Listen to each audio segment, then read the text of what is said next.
Hello. Welcome to This Week in Politics.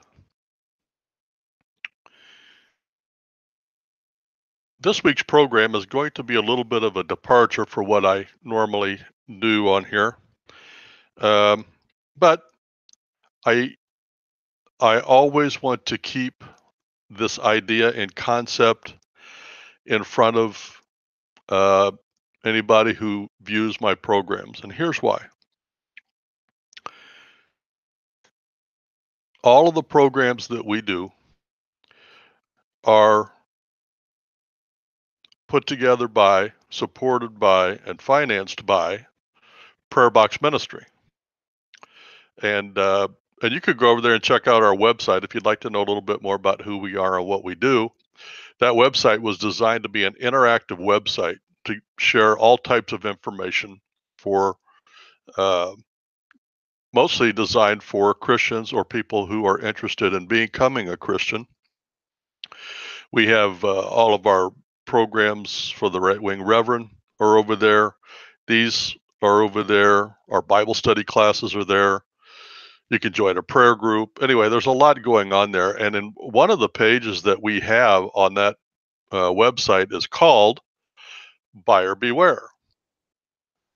And and just so you don't think that we're being only negative here, because I really have an issue with Christians being uh, negative without cause. You know, sin is sin, and you can't change, you can't make that happy. But on that site, we have two lists. One list is a list of businesses that are using our money for ungodly purposes. And the other one is businesses that are owned and run like Christian businesses. So there's two lists there. Now, I want I want everybody to know that I have done nothing to go out of my way to get the names of the people on those lists. What has happened was over time, we see and read things that happen, and most of us just ignore it or chalk it up to, oh, there's another ad using sex to sell me a toaster or whatever. And we just chalk it up to living in the world and we move on. Well, there was some really egregious ones that slapped me in the face a few years ago. And I decided,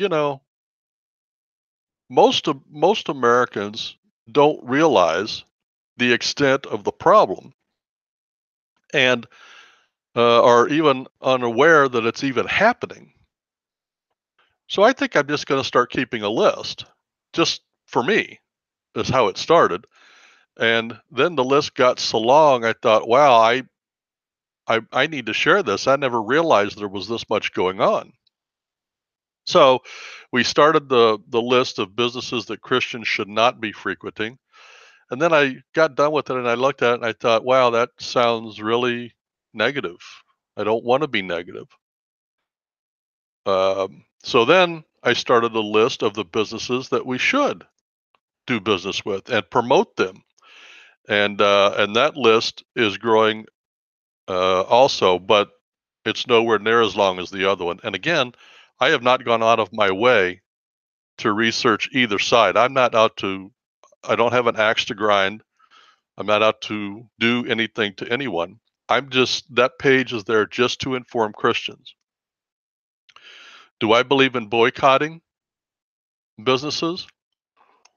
I don't know if I would say I believe in it. I just have a moral compunction that I personally am not going to do business with the businesses on that list. Now, does that mean I never do? No, never say never.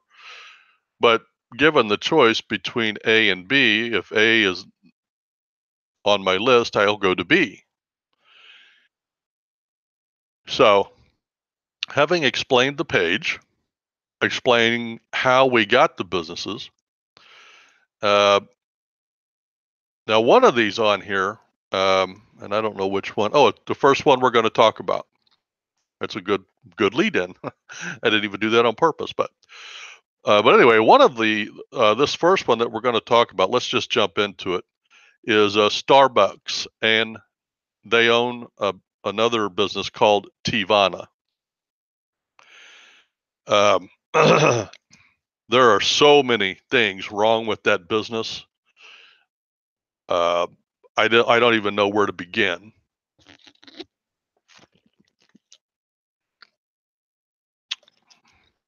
I can tell you a little story about an observation I made before we made the list. Right after Starbucks bought Tivana uh, and took them national, they opened a store in our local mall. And my youngest daughter, likes tea. So we would go in there periodically, and I noticed right off the bat, everybody that was in there was as gay as a $3 bill. It didn't bother me, but it made me very uncomfortable. So it got to the point that it was so uncomfortable that I would wait outside the store and let her go in and get her tea. And she never asked me why. I just told her I just didn't want to go in there. It just made me very uncomfortable, and I started thinking, well, that's awfully odd. Why would everybody in the store be a homosexual? That's just odd. So I made a mental note and moved on. Then the president, CEO of Starbucks and Tivana, came out and said he was a homosexual. So that explained it. I'm sure there isn't a policy in there to give preferential treatment to homosexuals. Why do I say that? What story's been in the news lately? Now, before I cover that, let me tell you some of the things that have been going on in the last 2 or 3 years with Starbucks. After he came out of the closet and fessed up to being a homosexual, by the way, he did it after he became CEO. I don't think that's a coincidence, but it was an observation I made. He came out in the Wall Street Journal and told the board of directors and all of the employees and all of America, if you don't support homosexual rights and homosexual marriage, stay away from our store. We don't want your business. We don't need your business. And I was like, holy cow. Did he really just say that? He did. Less than a year later, at the annual board of directors meeting, in that meeting, he said again, if you don't support homosexual marriage, this was right after it became the law of the land. He said, if you don't support that, stay away from our business. We don't want your money. We don't need your money. We'll do without it. So by this time, I had already said, okay, no skin off my nose. I think $5 for a cup of coffee is insane anyway, but whatever. So that has been festering for a long time. So if you look at the priorities of the CEO, his pleasure obviously comes before God's word. Money obviously comes before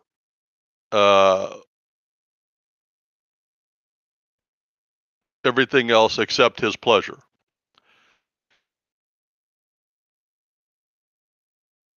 Non-homosexuals, he has no need for. He has no inkling for. We could drop off the face of the planet and he would be fine. He spends his money and his advertising reaching out to those groups. He gets free ad time in the Wall Street Journal periodically because they go do an interview with him, and he always manages to push the homosexual agenda. Okay? I've never heard him push the white male or the white female or the straight people in this whole country. I've never heard him once even mention them, except to stay away from his business. You don't want our money. That's all I've heard him say. So, fast forward to about a month ago in the city of Philadelphia, two black guys uh, were asked to leave the restaurant uh, because they wanted to use the restroom and they didn't buy anything, and so they wouldn't leave. So they called the cops. You know, I wasn't there, so I can't make generalizations. But the policy of the store was, at that point, if you uh, want to use the restroom, you need to make a purchase. That is a common policy. Otherwise, what would happen is you'd have every homeless street person coming in and stinking up your restaurant and destroying your restroom and washing up in the sinks, and it becomes a bum hangout. So to have a policy to restrict traffic and to keep the clientele, uh, that's a perfectly acceptable policy. However, it made the news, and the CEO came out. Now, again, remember his priorities, okay? Up until this point, his priorities have been money, well, position, money, no, position, his personal pleasure, his personal viewpoints, money, and then way down on the list is go away white people. Okay. By the way, the owner and CEO is a white guy. So now we have this incident in Philadelphia. So what does he do? He says we're going to close our stores for several hours on this particular day all across the nation, and we're going to have sensitivity training.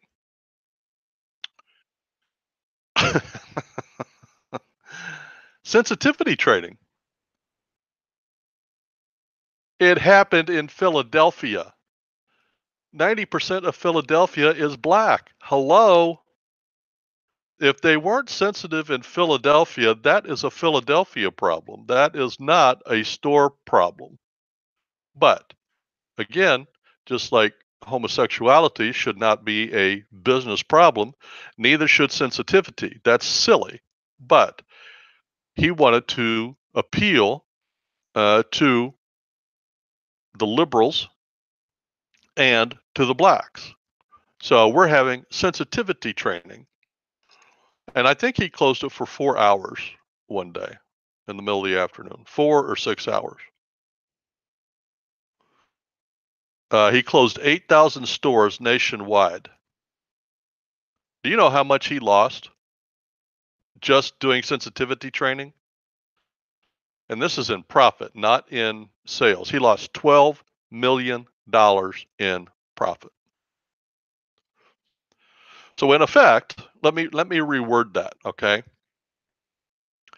He spent $12 million to once again push his agenda of anti-straight, anti-white, pro-liberal agenda in his stores. $12 million. Now, I have not done the research, but I will bet you everything I own that he's never spent $12 million to help any white guys or white girls or straight people.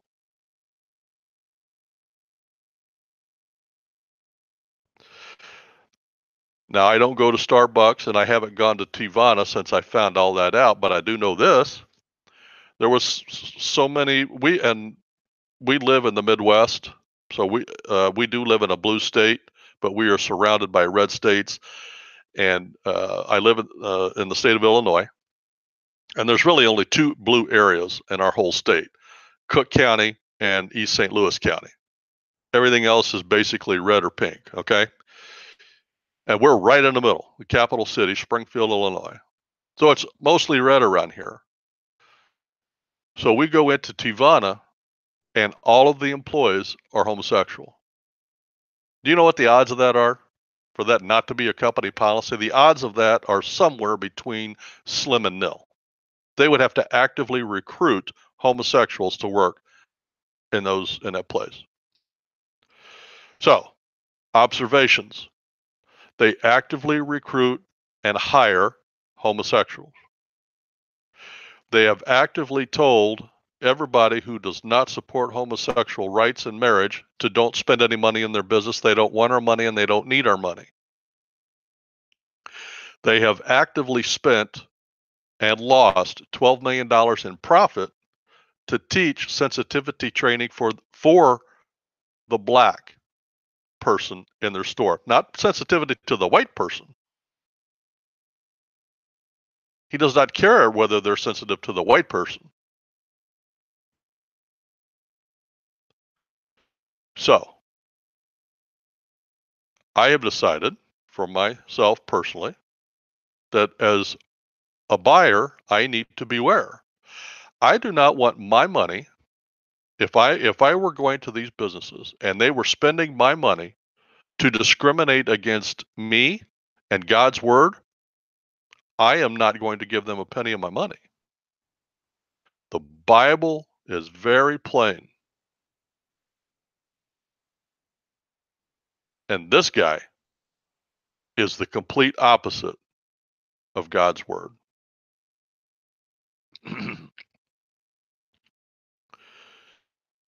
The next one I want to talk about is probably the first one that ever made my list because I just couldn't believe what they were doing. And that list is Walt Disney. Now, this goes back quite a ways because when my dad was alive, and that's 15 years ago, he boycotted uh, Disney because of some of the show content he disagreed with. And at the time, I thought, you know, what do you care? You're just one guy. You're not going to change anything. Why would you bother? So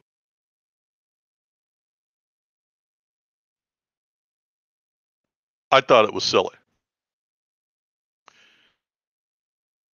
So since then, Disney has bought ABC, ESPN,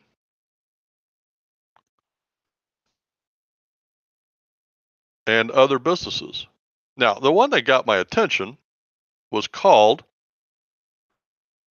it was Disney, and they did something called Gay Day.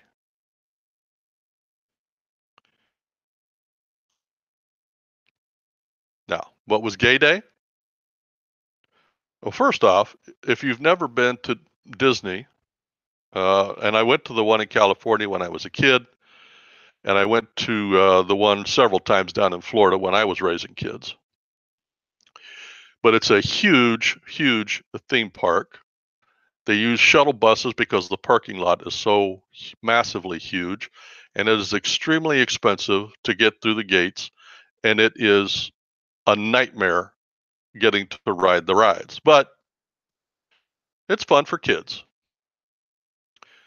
But what they did, what Walt Disney did, was they would close the theme park down for one day a year, and they would allow every homosexual in the world that wanted to go to Disney World for free.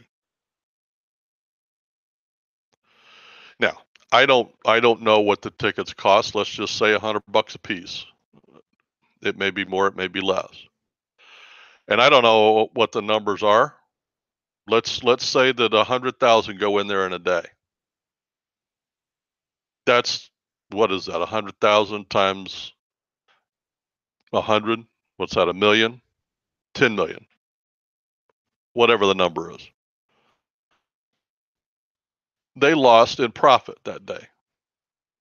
So in effect, they spent $10 million every year for Gay Day. Now, if you want to have a gay day as a business, okay. I mean, I'm not opposed to that, but then you should also have um, a straight day.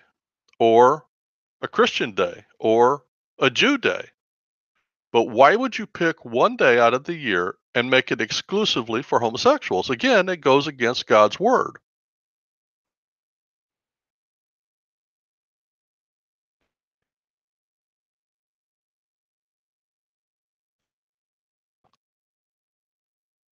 Now, Disney also owns uh, the Disney Channel, and they do a lot of uh, TV shows aimed at kids. And I remember watching, 10 years ago, and there was things on there that were questionable, you know, aimed at tweeners and even at the older children. There was just subject matter on there or things, adult humor that was aimed at kids, and it just kind of rubbed me wrong. And I didn't object, and I let my kids watch it. But about 2 years ago, and I can't remember the guy's name, but he was the star of How I Met Your Mother, the blonde guy. He comes out on a talk show, and they're interviewing him, and he comes out as a homosexual on that show, and it is promoted, and Disney is proud of it and promotes the heck out of it. That really bothered me. Then, shortly after that, they were telling about the first gay children uh, was going to be aired on an upcoming season, um, and they were going and these were young kids. I mean, this was a show aimed at tweeners, and so they were going to have homosexual children as part of the plot line in this TV show. Again, in my opinion, highly inappropriate. Now, ESPN, also owned by Disney, um, which, by the way, their numbers are going in the toilet, and I'm very happy about that. But there was a sportscaster, and they hired him. This happened about 4 or 5 years ago, and they hired the sportscaster, and he was well known. And his first day on the job, he hadn't even got on the air yet. He was just making his rounds, getting to know and talk to people, and somebody overheard him talk about being a Christian. They fired him on the spot. And I remember thinking, I wonder if he was talking about being a Muslim, would they have fired him? They obviously wouldn't fire him if he was talking about being a homosexual, because they talk about that on the air. But all he did was mention that he was a Christian, and he got fired on the spot. And Disney was not held to account for that. I thought we had laws protecting us against uh, hiring and firing decisions based on religion, but obviously that doesn't hold true.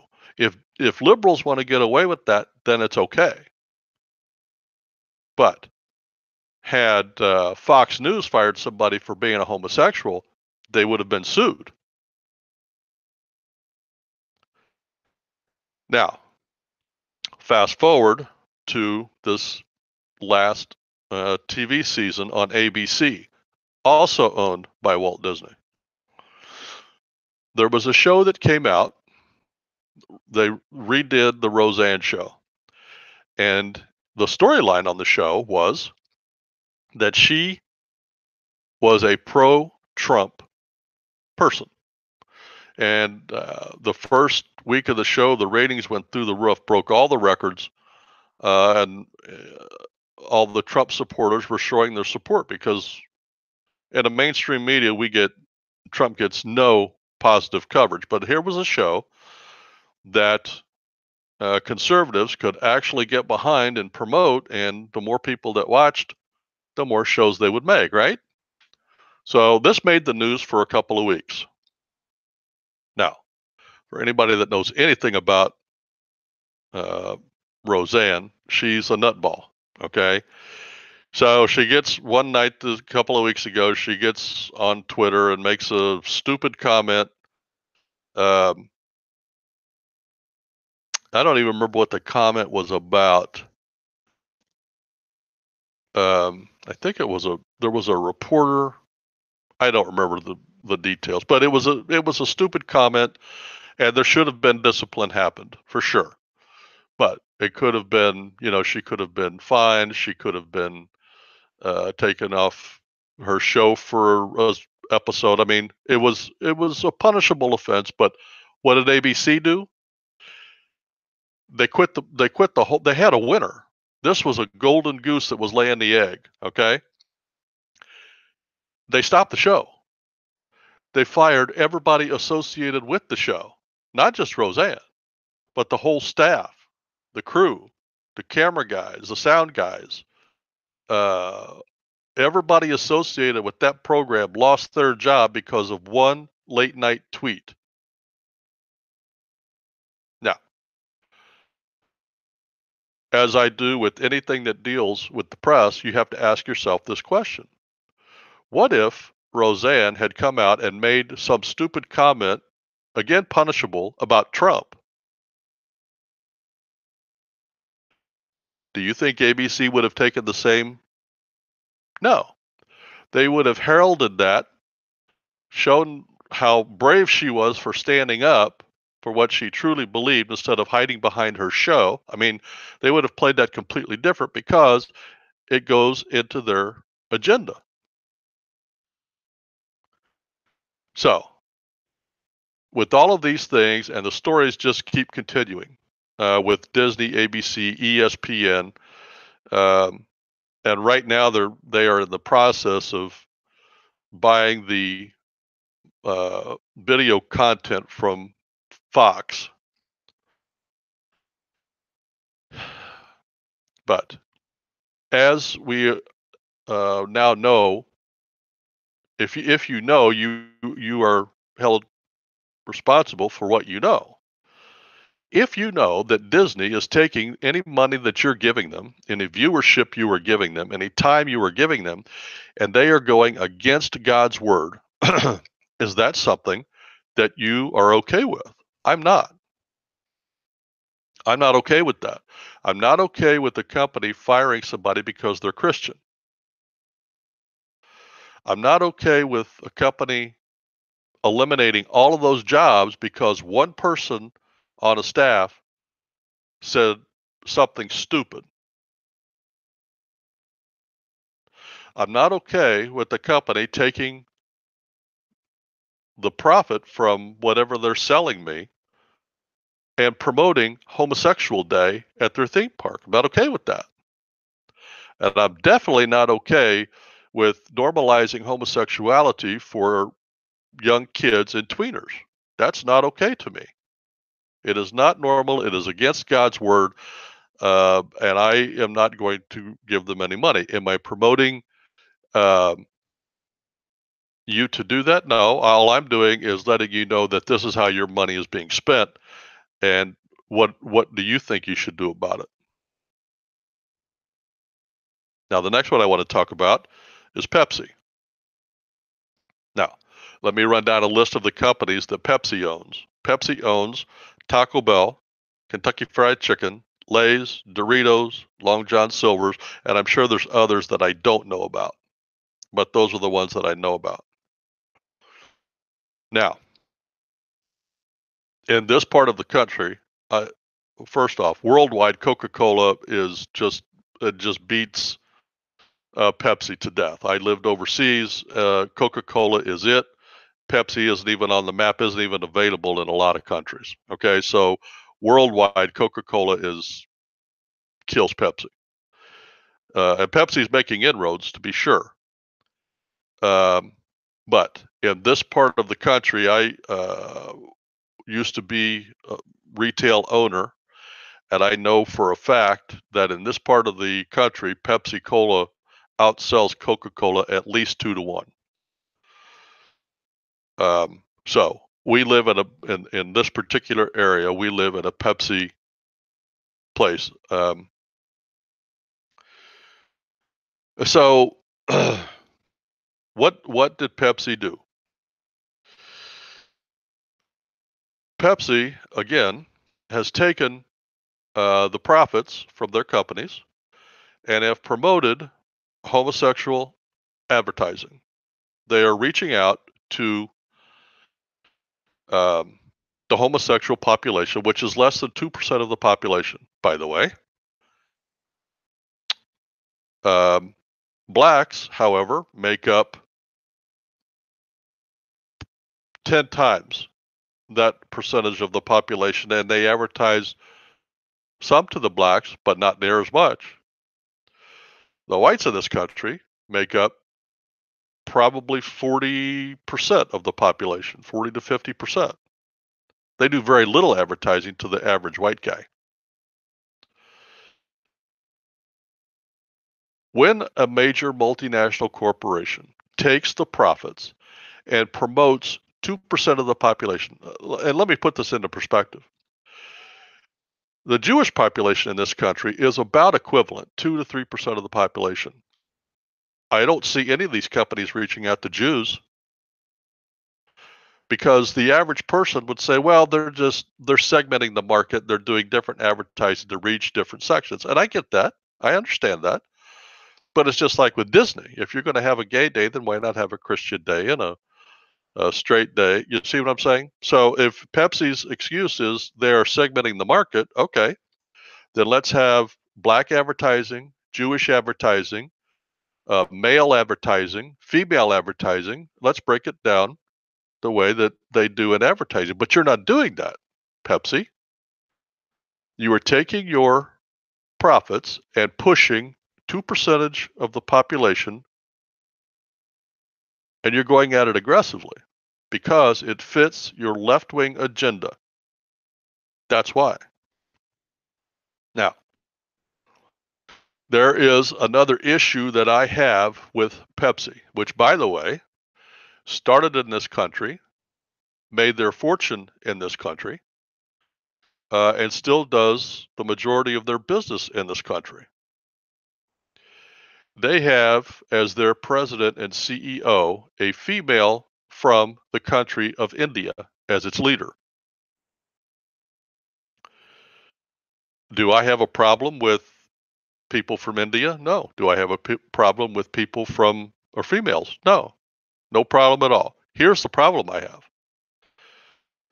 Your company may be a multinational company, but you are going multinational and forgetting your roots. What about Americans to lead an American company?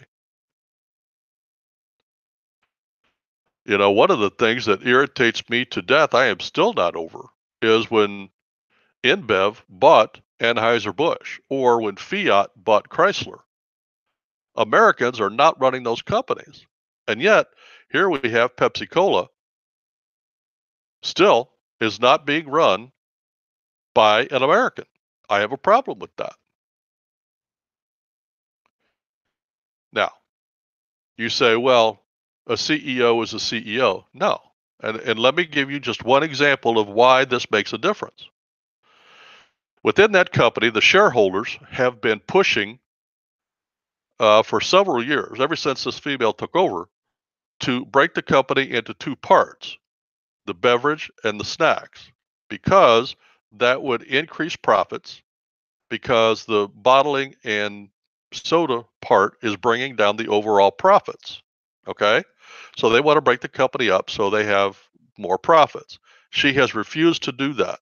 She's going against the will of the board of directors. Now, can the board get rid of her? Yes, they can, but they won't. And here's the double-edged sword.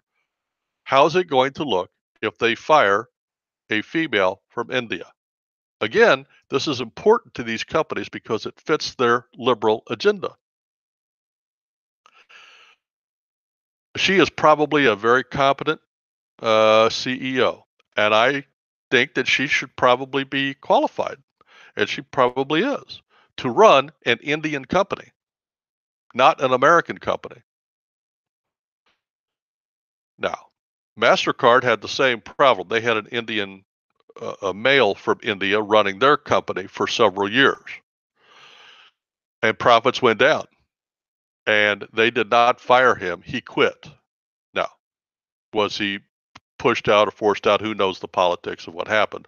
But he did leave. And that's the only way this woman is going to leave, is if she quits, because they will not fire her, no matter what the bad decisions are. Now, the profits for Pepsi, they are making a turnaround for their company. The soda, they have divested themselves, and it has shown up on the bottom line. So she's bought herself some time. But the point is still the same. It's an American company, just like Anheuser-Busch used to be an American company. It's not anymore. Just like Chrysler used to be an American company. It's not anymore. Now, the last company I want to talk about is McDonald's.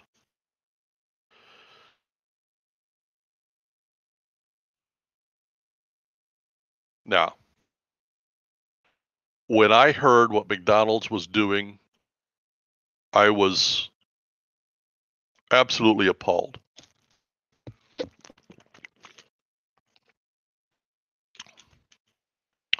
So let me tell you the story of how I found out what was going on with McDonald's.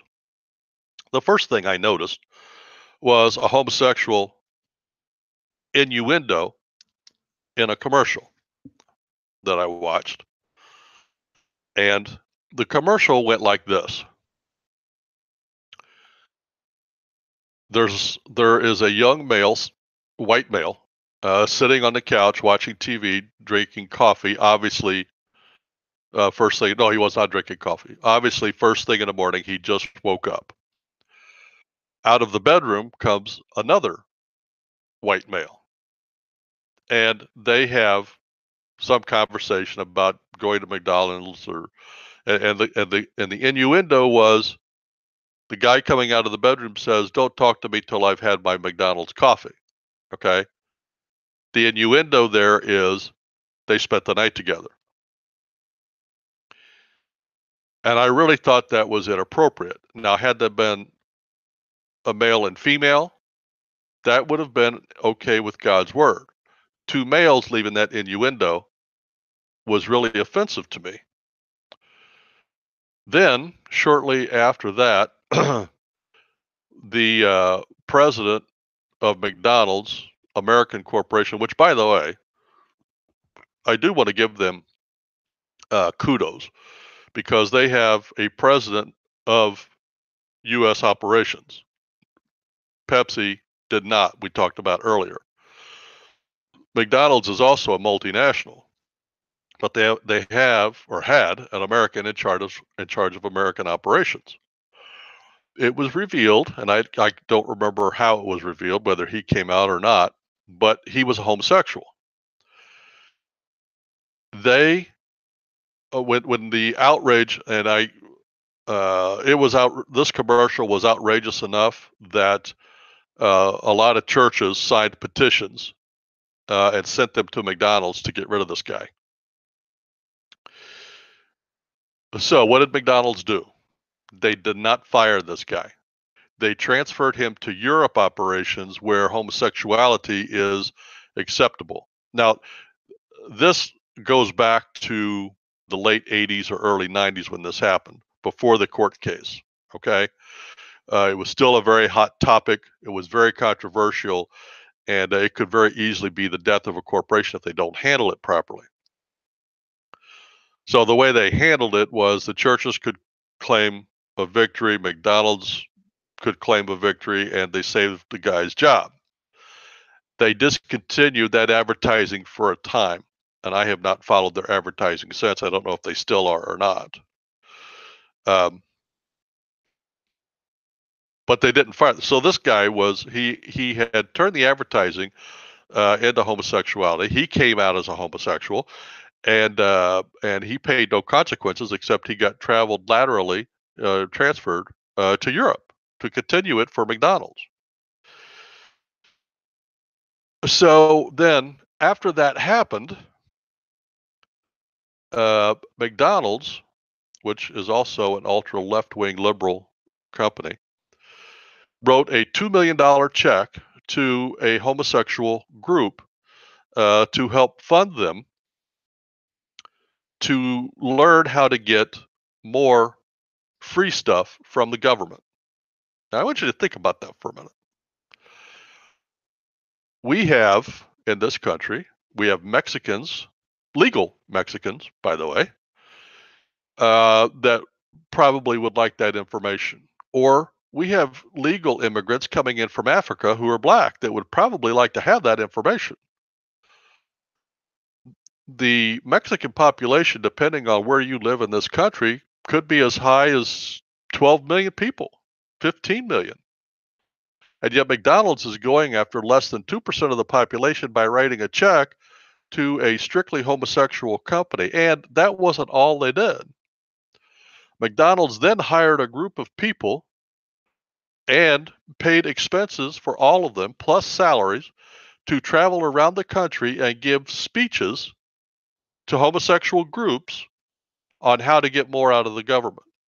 So they wrote a check for $2 million, plus they financed the group to go around and do these speeches.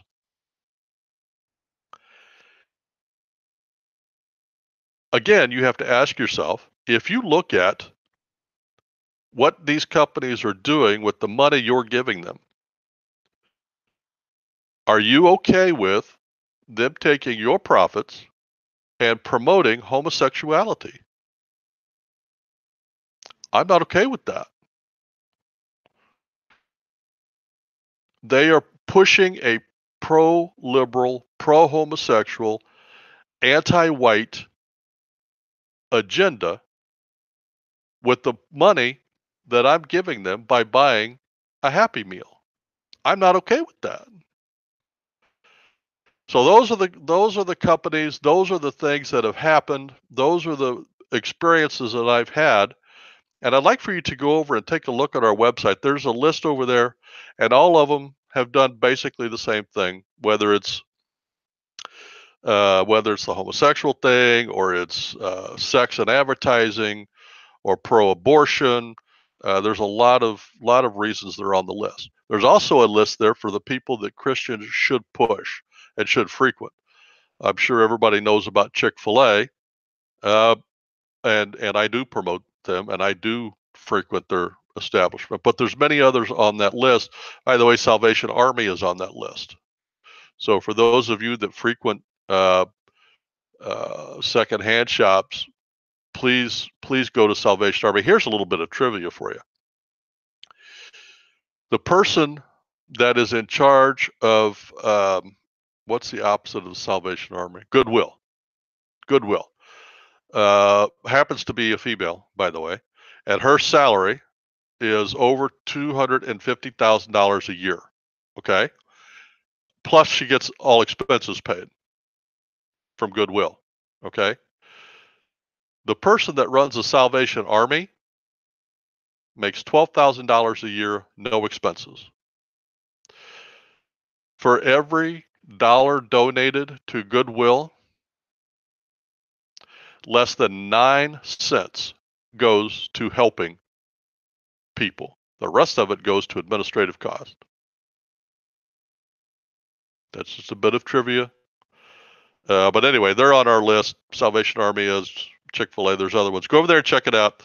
You get over there to prayerboxministry.org. That's org.org. Our website, in case you haven't figured it out, is a Christian website. We promote God's word. We try to make God's word part of everyday life in our country, and we call people and businesses and government officials, and we call them out when they are doing things that are against God's word, God's will, and against Christian beliefs. So go over there, check us out, prayerboxministry.org. Now, whenever I end one of these programs, I like to kind of just talk for a minute about current events that happened this week, just so we can have an accurate accounting so liberals can't rewrite history. I talked about this. Roseanne, the TV show, was canceled. Um, and the reason that this, it's not so much that it was anti-Trump, which it was, by the way, that was the whole point. But in my opinion, there was a deeper issue here, and it was about speech control. As I said, had those words been said about Trump instead of about whoever it was about, I don't remember, but it was about, uh, she was lambasting a liberal, and I don't remember who or what it was about.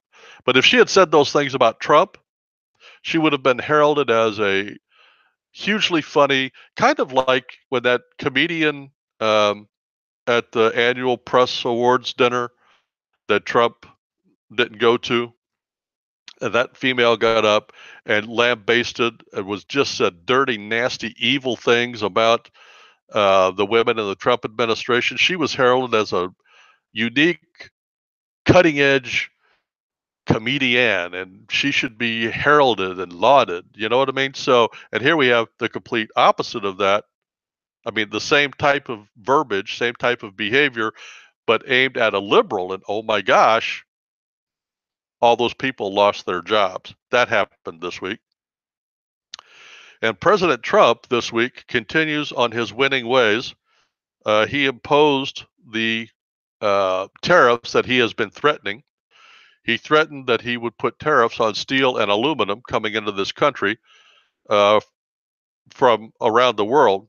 And he said he would give exemptions to Mexico and Canada if they would come to terms on NAFTA. Now, they don't want to do that because, just as Trump has said, the Americans are getting the raw end of the deal from both Canada and Mexico, and they have been bending us over the table since NAFTA was introduced, and I believe that was done under Clinton. Um, So, and they won't come to an agreement because they've got the best end of the deal. So Trump said, okay, if you're not going to negotiate that way, so we get a fair deal, then we're going to impose tariffs and we will get a better deal that way. So one way or the other, we will get a better deal, and Trump is holding true to his promise. Go Trump. And he also imposed them on the European Union, uh, simply because they were dumping in this country, and Trump wanted to keep the EU from being a dumping ground for China's steel and coming in through the EU. Go Trump. So he continues winning in spite of all of the negativity and negative press he's been getting. He just continues. I didn't think it was possible for Trump to outdo his first year, but he's already on his way to doing a better job this year than he did the first year. So go Trump. Well, that's about all I wanted to talk about this week. I hope you enjoyed the program. And if I ruffled anybody's feathers, I apologize. That's not my intention. My intention is just to inform. So you have a blessed week. I look forward to next week when we can sit down and talk about this week in politics.